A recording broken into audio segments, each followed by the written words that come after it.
somebody had been sending me and tagging me in different Instagram posts in which Godfrey reacted to what it is that I said. It was a couple other viral posts that was basically reacting to a lot of what I said. And a lot of people are really, really starting to catch on to the wave that you guys are already privy to. So I'm still a hidden gem. Let me pop my talk real quick. Let me talk my stuff real quick. I'm still a hidden gem. I'm not even remotely at the level that I'm going to be within the coming years. I mean, when I say that I am a super villain in the making, let me explain that to you really quickly. Super villain meaning that the thing that people think is Batman Anton, is actually the best for you. But because they don't have no understanding, and because our culture is upside down, bad is good and good is bad, they're going to look at me as the bad guy. They already do. Most people that come into my space, or most people that meet me, shout out to the super chats. I'm gonna be reading them throughout the show. I appreciate you, Shinzi. Most people that meet me say, Anton, when I first ran up on you, or when I first started coming across your content, I didn't like you. I hated you. And that's to be expected, because the thing that's best for you is often at times the thing that makes you uncomfortable. I always say get comfortable with being uncomfortable. But then ultimately what happens is long term, they say, you know what? You're the best thing for me. You help me triple my income. You help me build my business, all of that, right? And so as a result, what happens is they think that I'm the villain. They think that Thanos is the villain when Thanos was really the hero. Thanos was trying to save you from yourself. Thanos was trying to take care of business. And we're not even at the ground level of what it means to be a bag chaser and to be able to rock out and do the thing that's in your own best interest. So right now, you guys joining me at this time in my life is probably the best thing for us, because I get to really be able to pay attention to y'all. We are a family. When y'all jump into the chat, I see y'all saying good morning to each other and everything like that, right? But let me bring it back to what it is that I wanted to talk about specifically. A lot of viral videos been going nuclear lately, and a lot of hate even been coming my way, which that don't mean nothing. That's like, let me get the dirt off my shoulders. You know what I'm saying? And when you really start to take into consideration how people are reacting to these videos, the number one thing that I'm getting is simps and modern women. And the thing that they say to you often at times is, who hurt you? Or that woman really did a number on him for him to hold women accountable and say that to this. They don't look in the mirror and say, you know what? Does he have a point? They don't look and try to figure out whether or not men are truly, truly trying to save the community by being an equal accountability partner. Y'all see me on these panels. Y'all see me on these shows. Y'all see me on my own channel. And I'll be having way more smoke for men than I even have for women, because in order for us to even really be able to have that conversation and hold a woman accountable, first we need to be the thing that we advocate for them to be. The second thing that we need to be is strong. And you can't have a leader that's not willing to be forged in the fire, that's not willing to go through the obstacles and come out as pure as gold. And so just as much as it's important for the men to be what they need to be, and I hold my guys accountable. Y'all don't see what's happening on these coaching calls. Y'all don't see what's happening behind the scenes. And I do it publicly. But the men, I've learned that they don't really complain like that. They take their L's, they gird up, they make their adjustments, and they become better versions of themselves, and they become great men for their families. But when it comes to women, and when it's their turn, they say, who hurt you? That woman must have really did a number on you. It ain't our fault that you ain't have enough money, or you couldn't hold on to your girl and all of this. And I'm tired of broke black men complaining about women and everything like that. Let me tell you why I'm different. Let me tell you why Anton from AntonDaniels.com is much, much different than anything that you've ever seen on social media, on these platforms, or as an individual. Let me tell you why I'm different.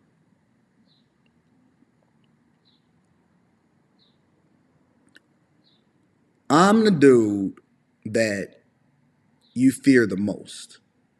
I am truly America's worst nightmare. And it's not because I'm a menace to society. It's because I'm educated. I'm successful.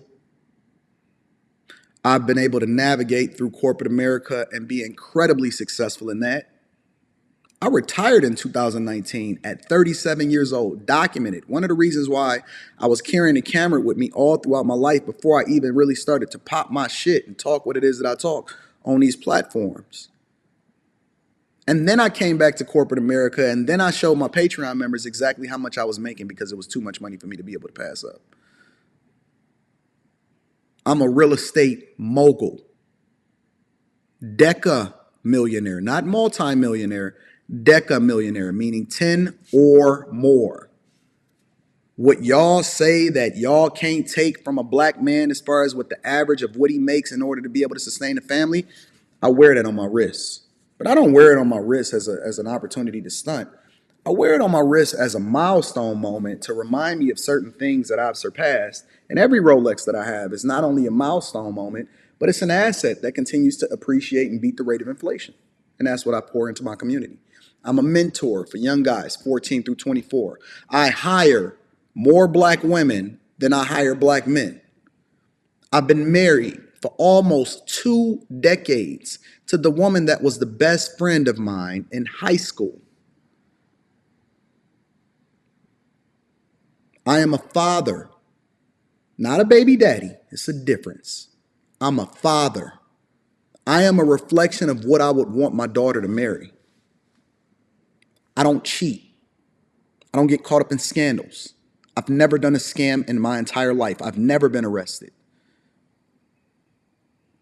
I'm 40 and I've been almost married for 2 decades. I come from a 2-parent household. Never seen divorce, and a large family in which my grandmother on my mother's side had over 13 kids. Never seen divorce. My mother was married all the way up until she was widowed, and then she got married a few years later to a man that was very much a reflection of my father, who just so happened to be an alpha male. I pour into my community. I pour into my people. I invest in people's businesses that I've never seen before just because I want them to be successful. I build platforms. I create opportunities. I give people jobs. I am an advocate for the black community because I don't have to say that I'm black, black, black, and then wear a bunch of shingles and a dashiki and then a kufi on my head in order to be able to justify that I'm black. I married a black woman.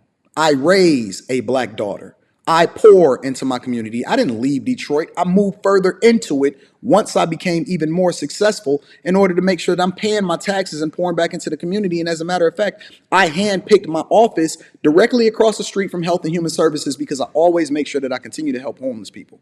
My passion project in college was homelessness. I've given out well over $100,000 of my own money just to homelessness causes. And just because I didn't highlight it, and I can show you the receipts for that too, just because I didn't highlight it doesn't mean that it didn't happen. You know how y'all like to say, hey, when you do stuff for other people, you need to be quiet and you need to whisper. I am the greatest threat because I am a representation of what they fear the black community can become.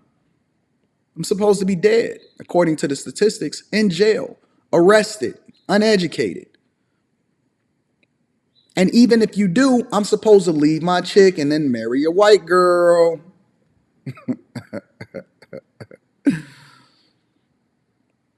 So to answer your question of who hurt you, you hurt me. Because when you run across a man that's actually the thing that you say that you want the black community to be, black woman, the first thing that you say is, who hurt you? Because I'm strong. Because I stand on my square. Because I control my household. Because you can be married and not be a simp. Because I make a lot of fucking money. Because I pour back into my community, because I'm more of a father to your son through these videos than the baby daddy that you got. You can't heal. You broken. And the first thing that you need to do in order to be able to heal yourself is come to the conclusion that you are truly The number one enemy of black men when you refuse to hold yourself accountable and be honest about where it is that you are in your life. You projecting on the me don't do nothing to me because at the end of the day, I'm still rich as fuck. I'm still great. My family is straight. My people is dope. My network and the bag chasers is absolutely awesome. What more do you want from me? Are you still going to use that same old excuse of who hurt you? Because now you ran up on a real one. You can't find any flaws on me because I am a reflection of the thing that I would like for the community to be. I got the beam out of my own eye. I wasn't even born with a silver spoon in my mouth. I built this from scratch just to remove the excuses that you could possibly have in order to be able to do it. So now that you've seen it manifest in real life, at what point do you stop looking out the window and pointing and start looking in the mirror and then identifying yourself as the problem so that we can really fix what's going on in the culture? All that who hurt you, that being the first thing that you lead to, it's not going to work over here. It's not going to work over here. I'm damn near perfect. And I know y'all don't want to hear that. I know that they don't want me to say that. I know they want me to be humble. I'm goddamn near perfect. Damn near. To be continued. To be continued.